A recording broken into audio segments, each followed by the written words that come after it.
অহাকালি যেহেতু তোমালোকৰ থাৰ্ড সেমিষ্টাৰৰ BSc সাবজেক্টৰ এক্সাম আছে তো BSc সাবজেক্ট যেটো ন্যাচাৰাল resource management and sustainable development এইখন বিষয়ৰ যিসকল ছাত্ৰ ছাত্ৰীয়ে এক্সাম দিব তো তেওঁলোকৰ কাৰণে কিছুমান প্ৰশ্ন উত্তৰ দিম যাতে তোমালোকৰ কালি এক্সামিনেশ্যনত ডাইৰেক্টলি কমন আহিব তেনে ধৰণৰ প্ৰশ্ন তোমালোকৰ আগত লৈ আহিছো তো তাৰ কাৰণে তোমালোকৰ এই ভিডিঅটো গুৰুত্বপূৰ্ণ হয় তো তোমালোকে ভিডিঅটো স্কিপ নকৰি ভিডিও তোমালোকৰ ফাৰ্ষ্টৰ পৰা তোমালোকে শেষ লৈ চাই থকা তোমালোকৰ কোনবিলাক প্ৰশ্ন কালি এক্সামিনেশ্যনৰ কাৰণে অত্যন্ত গুৰুত্বপূৰ্ণ হয় সেইটো চোৱা তো তোমালোকৰ প্ৰথম যেটো কোৱেশ্চন দিয়া আছে সেই কোৱেশ্চনটো কি কোৱা হৈছে যে সম্পদ কাক বলে তো কালি এক্সামৰ কাৰণে এইটো ইম্পৰ্টেন্ট আছে তো ইয়াৰ আনসাৰটো হল যে মানুহৰ প্ৰয়োজন পূৰণ কৰিব পৰা সকলো প্ৰাকৃতিক আৰু মানৱ সৃষ্টি বস্তু সম্পদ বলে তো এই প্ৰশ্নটো তোমালোকৰ এক নম্বৰৰ কাৰণে যেহেতু আজি তোমালোকক যিবিলাক প্ৰশ্ন উত্তৰ দিম তো এইবিলাক তোমালোকৰ এক নম্বৰ আৰু দুই নম্বৰ প্ৰশ্নৰ কাৰণে আৰু তোমালোকৰ যেটো 5 নম্বৰ যেহেতু তোমালোকৰ লং কোৱেশ্চন থাকিব 5 নম্বৰ প্ৰশ্ন থাকিব তোমালোকৰ এক্সামিনেশ্যনত তো 5 নম্বৰৰ প্ৰশ্নৰ কাৰণে এখন ভিডিও ইতিমধ্যে আলোচনা কৰিছো যে তোমালোকৰ কোনখিনি ইম্পৰ্টেন্ট হয় তো সেই ভিডিওটো তোমালোকৰ এই ভিডিও ডেসক্ৰিপচনটো দিয়া আছে তো তোমালোকে 5 নম্বৰ প্ৰশ্নৰ ভিডিওটো তোমালোকে ভালদৰে চাই লবা সকলোৱে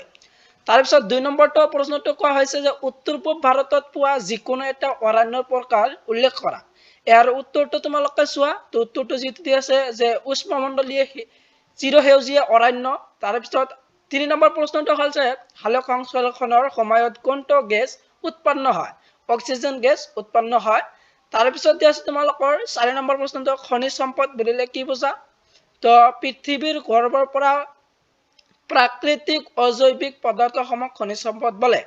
তো এইবিলাক গোটেইবিলাক কিন্তু তোমালোকৰ এক নম্বৰী প্ৰশ্নৰ কাৰণে কিন্তু ইম্পৰ্টেন্ট হয় 5 নম্বৰটো দি আছে যে বন নিধনৰ মুখ্য কাৰণ কি তাৰ পিছত 6 নম্বৰটো দিছে গোলকীয় উষ্ণতা বৃদ্ধিৰ বাবে মুখ্য দায়ী গ্ৰীণ হাউস গেছ কোনটো কাৰ্বন ডাই অক্সাইড তাৰ পিছত 7 নম্বৰ প্ৰশ্নটো দিছে এটা নৱীকৰণযোগ্য সম্পদৰ নাম লিখা এইটো ইম্পৰ্টেন্ট আছে মুক্ত গৰ্দত খনন বুলিলে কি বুজা এৰ আনসাৰটো তোমালোকে চোৱা 9 নম্বৰ প্ৰশ্নটো আছে অৰণ্য বুলিলে কি বুজা এৰ আনসাৰটো হল তোমালোকৰ যে গছ-গছনি জীৱ-জন্তু আৰু প্ৰাকৃতিক সম্পদৰে আবৃত বৃহৎ সংখ্যক ভূখণ্ডক অৰণ্য বলে 10 নম্বৰ প্ৰশ্নটো হল যে তোমালোকৰ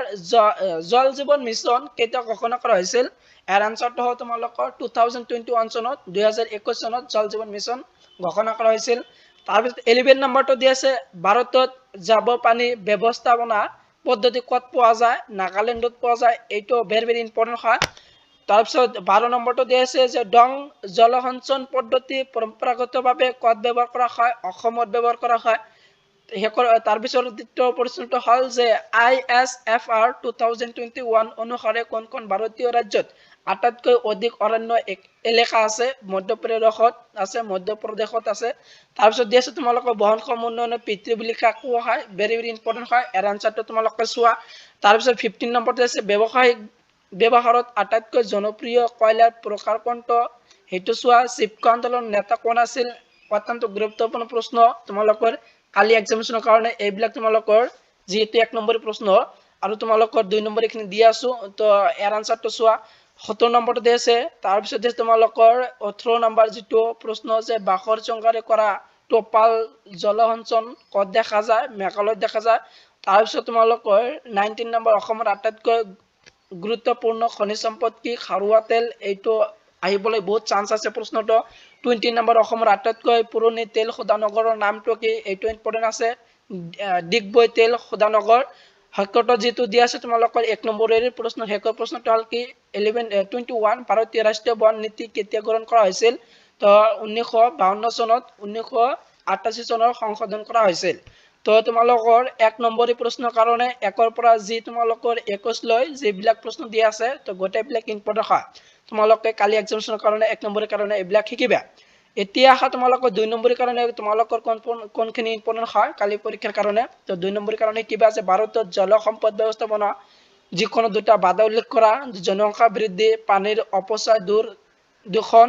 2 নম্বৰটো আছে দুটা অনবীকৰণযোগ্য সম্পদৰ নাম লিখা ভেৰি ইম্পৰ্টেন্ট প্ৰশ্ন নম্বৰ 2 2 নম্বৰী প্ৰশ্নৰ কাৰণে কয়লা আৰু পেট্ৰলিয়াম আছিল দুটা অনবীকৰণযোগ্য সম্পদৰ নাম তাৰ পিছত 3 নম্বৰ প্ৰশ্নটো দি আছে তোমালোকৰ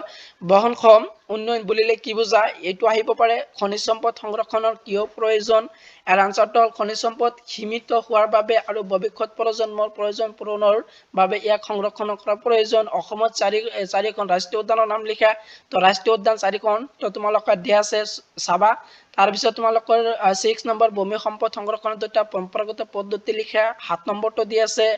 8 নম্বৰ প্ৰশ্ন দি আছে ভূমি অৱক্ষয় মানে কি জল সম্পদ ব্যৱস্থা মৰিলে কি বুজা 9 নম্বৰ আৰু 10 নম্বৰটো হ'ল যে বৰিয়েল বনাঞ্চলৰ যিকোনো দুটা বৈশিষ্ট্য লিখা তো তোমালোকে এইবিলাক প্ৰশ্ন যেহেতু 2 নম্বৰৰ কাৰণে কিবা 2 নম্বৰৰ কাৰণে ভেৰি ভেৰি ইম্পৰ্টেন্ট এইবিলাক প্ৰশ্ন বাহটোপাল জনসঞ্চল কি তাৰ বিষয়ত আহিব পাৰে কয়লা খনন কেনেদৰে পৰিৱেশ প্ৰভাৱিত কৰে তাৰ পিছত পানী সংৰক্ষণৰ যিকোনো দুটা পদ্ধতি উল্লেখ কৰা 13 নম্বৰ প্ৰশ্ন 14 নম্বৰ প্ৰশ্ন আছে নৱীকৰণযোগ্য আৰু অনৱীকৰণযোগ্য সম্পদৰ সংজ্ঞা দিয়া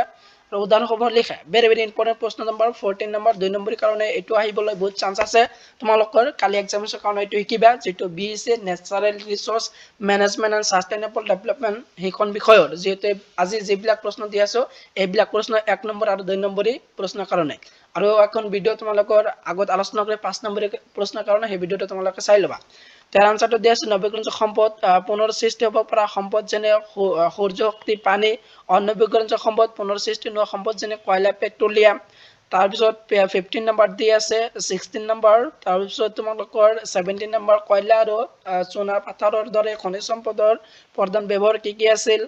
18 নম্বৰ প্ৰশ্ন দি আছে তো তোমালোকৰ 2 নম্বৰৰ কাৰণে তোমালোকৰ 18টা মান কোশ্চেন দিয়া আছে তো এইবিলাক তোমালোকে চাবা 1 ৰ পৰা যি 18 নম্বৰ লৈ যি প্ৰশ্ন দি আছে এইবিলাক আছিল 2 নম্বৰৰ প্ৰশ্ন তো এইবিলাক চাবা আৰু তোমালোকৰ চাব লাগিব আৰু আছে তোমালোকৰ প্ৰশ্ন তো এইবিলাক তোমালোকৰ যেহেতু কোশ্চেন বিলাক দি আছো আৰু আনসাৰ কিনে তোমালোকে চাবা তো তোমালোকৰ এডিশনাল হিচাপে এইবিলাক চাবা যে সম্পদ শব্দটোৰ অৰ্থ কি অনৱীকৰণযোগ্য সম্পদৰ এটা উদাহৰণ দিয়া মেঘালয়ত প্ৰচলিত পৰম্পৰাগত জলসঞ্চন এইটো ইম্পৰ্টেন্ট হয় পদ্ধতিটোৰ নাম কি 5 নম্বৰটো দি আছে এইটো ইম্পৰ্টেন্ট অসমৰ আটাইতকৈ পুৰণি তেল শোধনাগাৰৰ নামটো কি এইটো ইম্পৰ্টেন্ট আছে তো তোমালোকৰ এই 12খন প্ৰশ্ন 1 নম্বৰৰ কাৰণে আছে ইম্পৰ্টেন্ট তো 12খন তোমালোকে চাবা তো এৰ আনসাৰটো যেহেতু মই দিয়া নাই মই আনসাৰটো দিবলৈ গলে ভিডিওটো পিছে দীঘলীয়া হ'ব তাৰ কাৰণে তোমালোকৰ মোষ্ট কেলি ইম্পৰ্টেন্ট যেটো কোশ্চেন আছিল হেবিলাক দিছো তো তোমালোকে আনসাৰ কিনে তোমালোকে বাহিৰ কৰি লবা গুগলৰ পৰা তাৰ পিছত তোমালোকৰ 2 নম্বৰটো দি আছে 2 নম্বৰৰ কাৰণে আৰু আছে তোমালোকৰ নৱীকৰণযোগ্য আৰু অনৱীকৰণযোগ্য সম্পদৰ মাজত দুটা পাৰ্থক্য লিখা মোষ্ট ইম্পৰ্টেন্ট প্ৰশ্ন 2 নম্বৰৰ কাৰণে এটো আহিবলৈ বহুত চান্স আছে কালি এক্সামিনেশনৰ কাৰণে 2 নম্বৰৰ কাৰণে এটো নৱীকৰণযোগ্য আৰু অনৱীকৰণযোগ্য সম্পদৰ মাজত দুটা পাৰ্থক্য লিখিবলৈ আহিব পাৰে মজুত সম্পদ বুলিলে কি বুজা তাৰ পিছত 3 নম্বৰ প্ৰশ্ন দি আছে বৰষুণৰ পানী সংৰক্ষণৰ দুটা প্ৰয়োজনীয় উল্লেখ কৰা 4 নম্বৰ প্ৰশ্নটো ইম্পৰ্টেন্ট আছে খনিজ তেল কিয় তৰল খন বলা হয় তো ইয়াৰ বিষয়ে তোমালোকৰ আহিব পাৰে তো তাৰ কাৰণে তোমালোক 5 নম্বৰ প্ৰশ্নটো শিকিব লাগে তো তোমালোকৰ এইবিলাক প্ৰশ্ন 2 নম্বৰৰ কাৰণে খনিজ সম্পদ আহৰণৰ ফলত হোৱা দুটা পৰৱৰ্তীয় সমস্যা উল্লেখ কৰা নদী সংযোগীকৰণ দুটা সফল আৰু কুফল লিখা তাৰ পিছত 8 নম্বৰটো দি আছে তাৰ পিছত দি 9 নম্বৰটো 10 নম্বৰটো আছে বহনক্ষম উন্নয়নৰ যিকোনো দুটা লক্ষ্য তো বহনক্ষম উন্নয়নৰ ভিতৰত তোমালোকৰ লক্ষ্য আহিব পাৰে বা বহনক্ষম উন্নয়ন বুলিলে কি বুজায় ইয়াৰ ভিতৰত তোমালোকৰ প্ৰশ্ন আহিব তো বহনক্ষম উন্নয়নটো তোমালোকৰ ইম্পৰ্টেন্ট আছে 11 নম্বৰ আৰু তোমালোকৰ হেকৰ যেটো দি আছে যে 12 নম্বৰ অসমৰ অৰ্থনীতিত বনজ সম্পদৰ দুটা গুৰুত্ব লিখা তো অসমৰ অৰ্থনীতিত বনজ সম্পদৰ দুটা গুৰুত্ব লিখিবলৈ আহিব পাৰে বা ইয়াৰ বিষয়েও আহিব পাৰে তো তাৰ কাৰণে তোমালোকৰ এইবিলাক ইম্পৰ্টেন্ট তো এইবিলাক আছিল তোমালোকৰ কালি এক্সামিনেশনৰ কৰা 1 নম্বৰ আৰু 2 নম্বৰী প্ৰশ্নৰ কাৰণে এইবিলাক মোষ্ট ইম্পৰ্টেন্ট হয় তো তোমালোকে